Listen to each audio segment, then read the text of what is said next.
Hey everyone, it's Vanessa here. So I am going live to you guys on a new software that we have. So I wanted to try this out. So I don't know if it's gonna work, but we'll give it a try. So let's see. So Melissa is here. She's gonna be helping you guys too in case you have questions during this live. So we have a new topic every Thursday. We're gonna talk about all kinds of random things. I see Danielle hopped on. So hey Danielle, so I believe in order for me to see your comments, you have to click on the Be Live button so it lets you comment so I can see it. So we're gonna talk about a couple of things today that are really important for moms in general, just for people in general, but I get this question a lot. So if you guys don't know, I'm the owner of Lighthouse Kids Company and Green Path Baby. So I started Green Path Baby when I was, when my baby was 3 months old. So I just had Lucas, he was a little guy.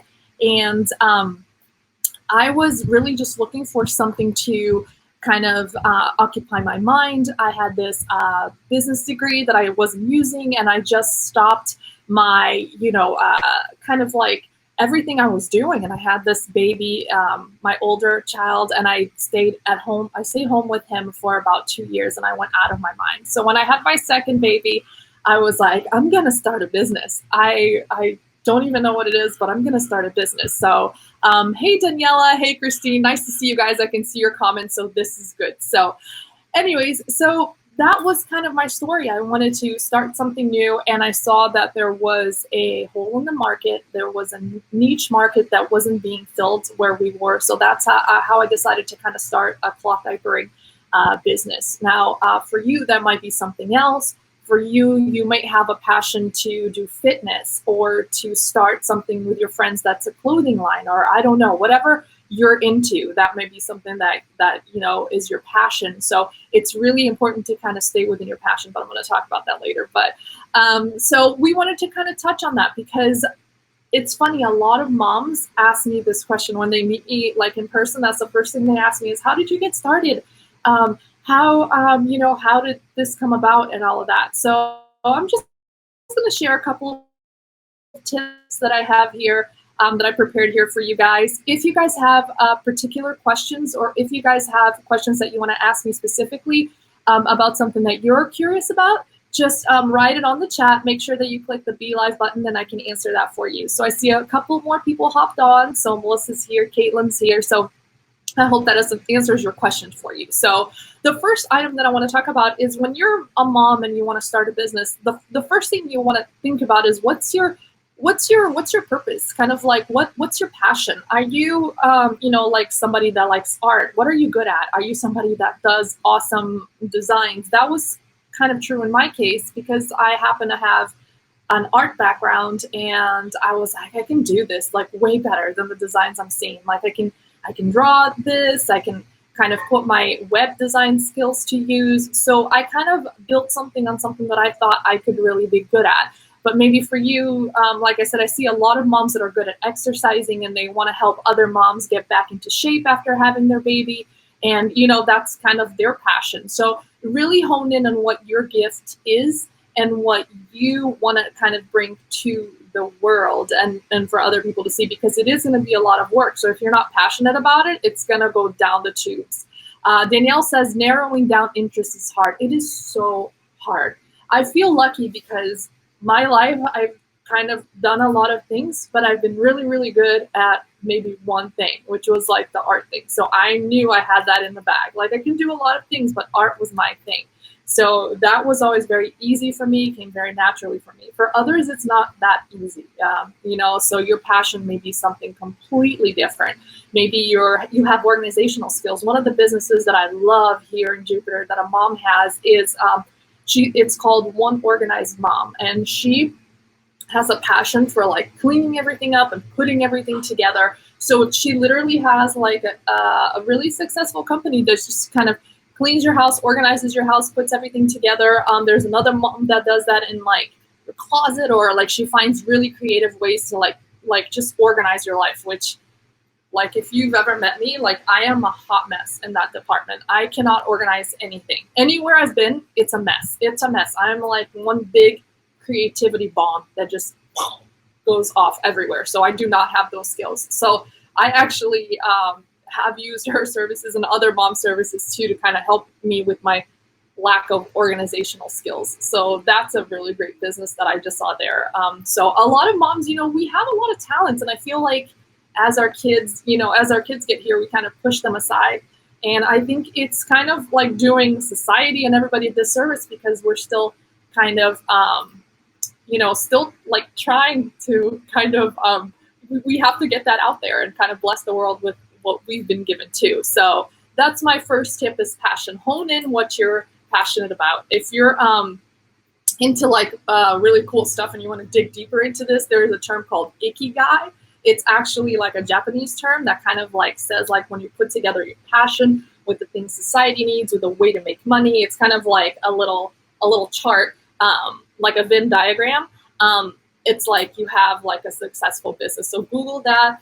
It's really, really interesting. I'll post a little link to it later on after the video too. So that's the first one. The second one is that you have to be a people person. There are so many businesses that don't realize that businesses are built on relationships. So, when you have a business, especially a retail business, kind of like what I have, you have to deal with people a lot. Like that is my number one job, is dealing with people. So I deal with other manufacturers. I deal with customers all day long. I deal with the mailman. I deal with so many people all the time that if I wasn't a people person, or if I hated dealing with people, if I was an extreme introvert, like that would not work. Like dealing with people is, when you run at least a retail business, it's kind of like, it's a necessary thing. So building connections with people, being straightforward in your business dealings, is really, really important to me. Taking people at their word is really important to me, all of that stuff, because that's kind of like, that's how you get together with brands. I've worked with mamas that were like, yeah, no, go ahead, you can use that. We'll settle up later, or we'll do this later. And we work together and it comes out beautifully. And one of the collaborations that I think I'm super proud of is the Go Postal collaboration that we did last summer, the summer before, with Melissa Rinaldi. She draws these beautiful crabs and all of these beautiful little sea creatures, and we put them on diapers and on blankets and everything. It came out so gorgeous, and she was so easy to work with. Like she was like, yeah, just take my images, use them, whatever. And then in the end, we made this beautiful thing. And she was able to sell it. I was able to sell it. Everybody was happy. Everybody loved it. It was such a beautiful collaboration. And it was so easy. It was like breathing. It was so easy. So, building connections with people is really the way to kind of, build up your business. So if you're not a people person, it's going to be hard for you depending on the industry you're in, unless you want to like start an accounting business or something where you're just dealing with numbers. So, So that's, first one is passion. Second one is, relationships, building relationships with other people. The other thing is understanding the fundamental principles of business, just regular business. So I'm trying to read the comments. If you guys have questions, put it on there. So, you'd be surprised at how many people don't understand the fundamentals of business, even people who have been in business for a long time. Like basic math, like if you purchase a product for $10, and you sell it for $20, that means you have a $10 profit margin. But if you give free shipping for that item and the shipping is $5, now you only have $5 left.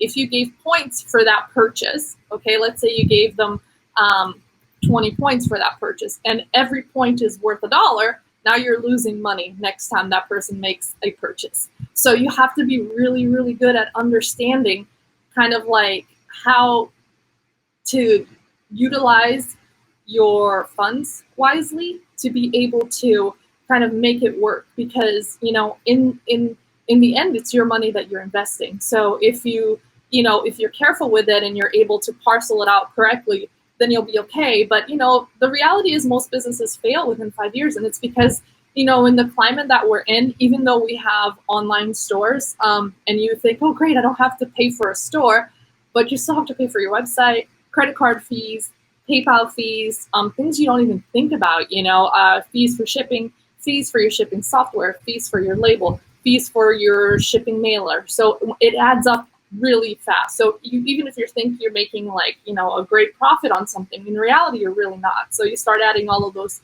freebies and free shipping and all of this stuff, and your margin's down to like zero or negative sometimes. So you really have to be careful about understanding the math. And as the businesses progressed, like for myself, I got better at understanding, hey, just because I was able to sell, let's say $200 with this transaction doesn't mean I actually made $200 with that transaction. In some cases, I could have lost, 300 if I did it wrong. So it's just a matter of understanding the business and how it works in the financials and how to kind of keep track on that. So I find that a lot of people get caught up on that. So especially in this business, in the cloth diaper business, our margins are not always what we call like a 50-50 margin. Sometimes it's a little bit lower, and that really gets people. So you have to be really sharp with your with the way you do your numbers and the way you kind of just allocate your money. So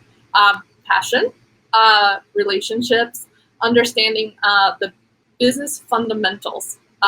So Wendy just joined us. She said, "Hey there." So the other thing is that you have to have a little bit of funds. I know this is like the unpopular kind of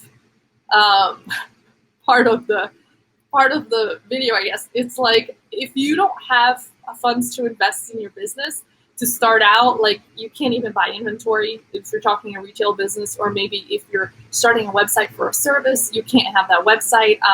Maybe you can try a free one, but like you're gonna need a little bit of seed money. When I started Green Path Baby, I asked my husband for a capital investment. That's how I phrased it to him. I imagined me all crazy, like hormonal from just having a baby, 3 months old. I'm like nursing my baby. I come up to my husband and I'm like, hey, I need X amount of dollars for a capital investment. And he's like, are you okay? Like, what are you talking about? And I think he thought I was kidding, because he's like, sure, yeah, you totally have that money. So he gave me the money, he transferred it, and then like I spent it the next day on inventory and the website and all of this. And he's like, oh, you really used it? I was like, yeah, that's what it was there for. So I don't think he thought I was serious, but I was dead serious. So yeah. Danielle brings up a good point. Business licensing, all kinds of things that you don't even think about. It's like so crazy. Like every day I feel like I find something else. You have to have a business license for your city. You have to have a business license even if you run a home store. You have to have a business license from your city. At least in Jupiter you do. And then you have to have one for the county. You have to pay taxes, sales taxes. There are so many things that go into it that like you don't even think about as you're kind of going through it, so it's so funny. Jessica says, what a great spot. This behind me, I'm in my little backyard because I'm like, I refuse to go into the warehouse today. It's too nice of a day. I want to be outside. So I will be going a little bit later, but I wanted to kind of spend some time outside and kind of getting some sunshine and kind of just good stuff. Product safety testing. Oh, that's a big one. That one only applies if you're a manufacturer, like we are for Lighthouse Kids.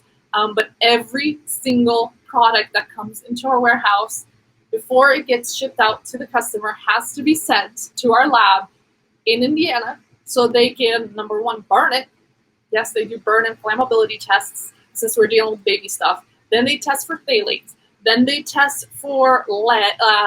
What else? It's like a whole list of things. And each state has their own requirement.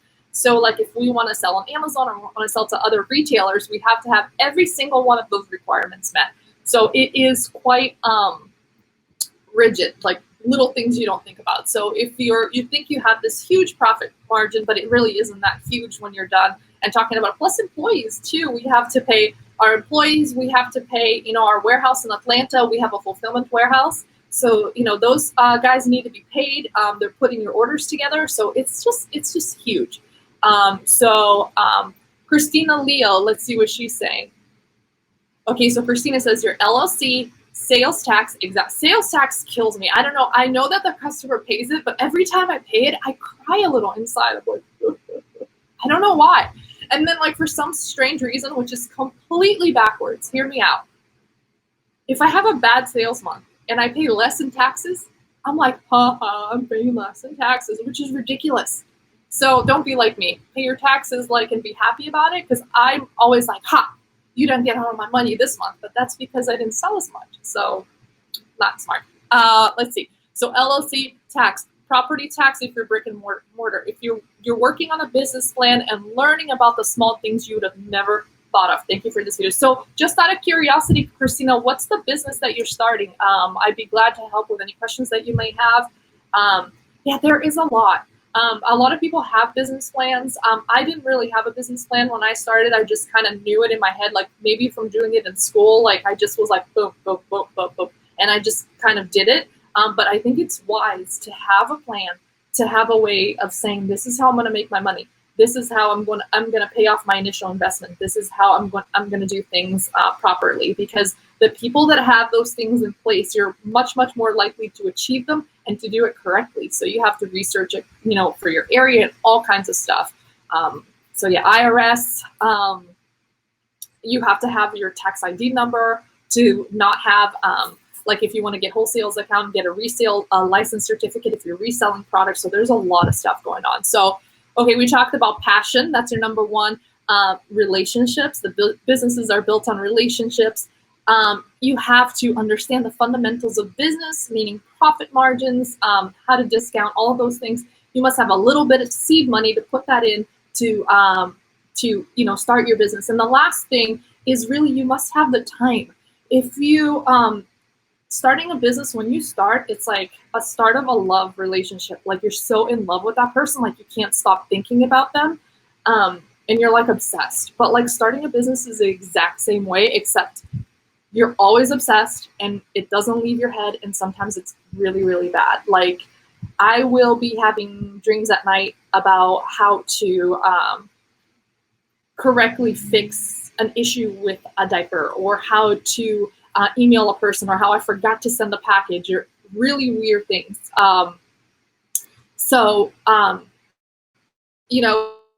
It's having business is all consuming. So if you have 3 kids, they're all little, they're not in school, and you don't have any help or funds, that probably isn't the best time to start a business, just because you're going to add something else to your plate that's going to take up a lot of time away from your kids, from your family. But once maybe 2 of them go to school, and you have maybe 9 to 12 off, that's good. I only have, from the 2 businesses we have, I only have from 9 to 2 o'clock.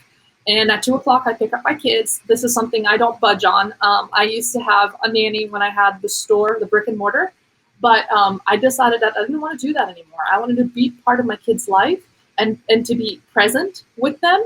So I decided that 2 o'clock, whatever was going on at my store needs to stop, or at the warehouse needs to stop. So I work from 9 to 2 every day. It's of course not enough time. Absolutely not enough time. I work from home all the time, which actually is a terrible idea, because you're always carrying that with you. But that's what I decided I was going to do, because I didn't want my kids to feel like they were not important or not part of my life. So I make sure to be there for them for those times. But when they were little, and when Lucas was a little baby, it was really hard. It was just really hard. I was nursing and typing customer service emails. I was doing things all the time. There was no kind of separation between business and motherhood. So, and I think you'll find that with most business owners, we're just completely obsessed with our businesses and our babies, and we do them both at the same time. And it's not always a good result. You don't always get a good result, but you just do it. But at the same time, if I could have given this advice to myself, just wait a little bit until he's a little older and he could have gone to school, or had a little, if I had a little bit more margin, it would have been a lot easier, a lot more calm, and a lot less stressful in our family in general. So Christina says a family-friendly coffee and smoothie shop. Oh, so that's really interesting because that will be a brick and mortar situation. So for sure, having a business plan locked down, having funding secured, the building. Where's your building going to be? Is it going to be in a place where there's a lot of walk-through traffic and not just like in a plaza where nobody sees? You know, there's a lot of stuff that goes into it. How are you going to advertise? Get the word out there. Are you too close to a competitor? You know, there's a lot of stuff to think about. So having a business plan is just gonna be, I think, amazing for you. There are a couple of coffee shops here, and they do food too, that we just adore. They're so like cute and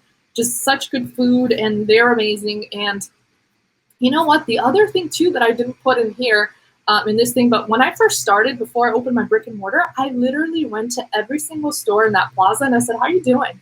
How are you doing business wise? Are you making money? Are you selling? Are you seeing like a return on your investment? Is there a lot of people walking around here? What are the crappy times? You know, when are you like seeing the most business? Are you seeing the most business on like maybe Friday nights, or maybe it's throughout the week? You know, like I ask them for advice, and most people will be happy to give you advice. You know, and listen to them if they say, "Man, this plaza is so crappy." Don't think that, you know, you're going to be the exception. I mean, you might be, but most likely if they've been there for a while, you know, they know a little bit better about what's going to go on. So so ask for advice and listen, I think is really, really good advice. So first one's passion, building relationships, understand the principles of business. You have to have a little seed money and you have to have time. Those are my 5 big tips. If you guys have any questions or anything, feel free to shoot me an email at support@lighthousekidscompany.com. I will have our email support team just send it to me if you guys have questions related to this video. I will also share this video on YouTube and on a blog, so you guys can kind of refer back to it. I hope this was helpful for you. For you guys that are starting new businesses, I know there's a person that is watching that started a brand new cloth apron company, and she is one of our customers too. It's Carmen Edwards. She started the Crunchy Wishes shop. So check her out. She's one of our new retailers for Lighthouse Kids. I'm so proud of her. And I think that's it. If you guys have any questions, feel free to reach out. I hope this was helpful, and I'll talk to you guys later. All right. Thanks so much.